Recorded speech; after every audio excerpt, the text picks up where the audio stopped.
In a world ruled by sorcerers, Toji Fushiguro was an anomaly, born with no cursed energy, yet feared as the sorcerer killer. His story was never one of glory. It was one of exile, loss, and choices that severed him from everything human. It is a reminder that sometimes the greatest monsters are not born. They are made by the world that rejects them. Toji Zenin was born into the prestigious Zenin clan, a family obsessed with cursed techniques and tradition. His heavenly restriction stripped him of cursed energy completely, leaving him unable to use techniques that defined his bloodline. For the Zenin clan, this was unforgivable. To them, Toji was a failure, an outcast. They abused him, throwing him into pits of cursed spirits as a child. The scars on his face and body weren't just physical. They were reminders of how deeply unwanted he was. And yet, the same restriction that denied him cursed energy also blessed him with something terrifying: superhuman physical ability. His strength, speed, reflexes, and senses grew to the point where even the cursed spirits feared him.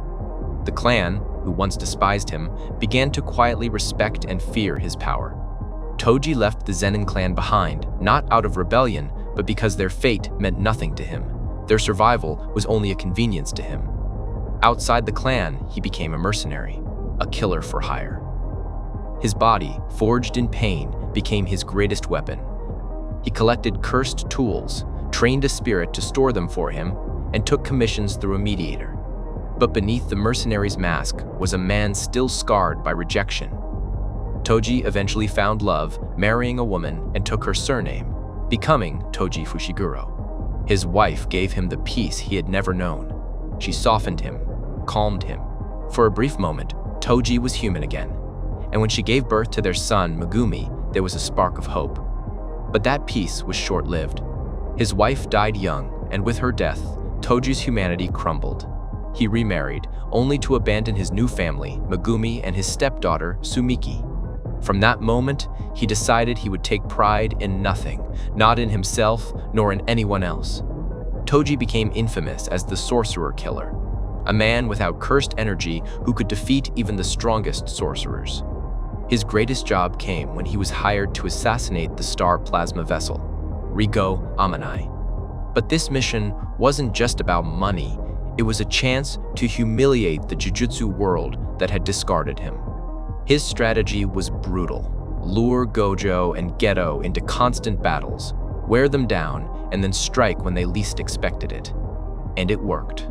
With cunning and sheer physical skill, Toji overwhelmed Gojo, the man destined to become the strongest sorcerer. He pierced through infinity, struck him down, and for a moment, it looked like Toji had slain the future of Jujutsu society. He even killed Riko before Geto's eyes, mocking the very ideals of sorcerers who protected others at all costs. But fate caught up with Toji. Gojo rose again, reborn through reverse curse technique, stronger than ever. Their rematch was swift, and Toji was utterly destroyed by Gojo's hollow purple. As he stood dying, half his body gone, Toji had one final thought: his son Megumi. He told Gojo that the boy would one day be sold to the Zenin clan, almost casually, as if passing on a loose end. And then, standing even in death, Toji Fushiguro fell, a man who lived by the blade and died by it too. But Toji's story didn't end there. During the Shibuya incident arc, he was brought back through a seance technique. His sheer will and physicality were so overwhelming that he overpowered the ritual itself, erasing the host's soul and taking full control of his body. He rampaged like a beast, fighting until his instincts drew him to one person, Megumi, the son he had abandoned. And here, something changed. As Toji fought Megumi, fragments of his humanity resurfaced. He asked for his name, and when he heard Fushiguro instead of Zenin, Toji smiled. His son had escaped the curse of the clan, and with one last strike, Toji ended his own life, ensuring Megumi's safety, not as the sorcerer killer, but as a father. Toji's life was a cycle of rejection, violence, and tragedy, born unwanted, shaped into a weapon, and remembered as a killer. Yet in the very end, he chose differently.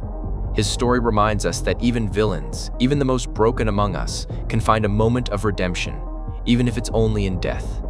And that is the tragedy of Toji Fushiguro. What do you think of Toji's origin story? And do you think Toji had every right to be a villain? Or it was his fault and he could have been better? Let us know your thoughts in the comments. Don't forget to like, share, and subscribe for more epic videos. Until next time, stay tuned and stay awesome.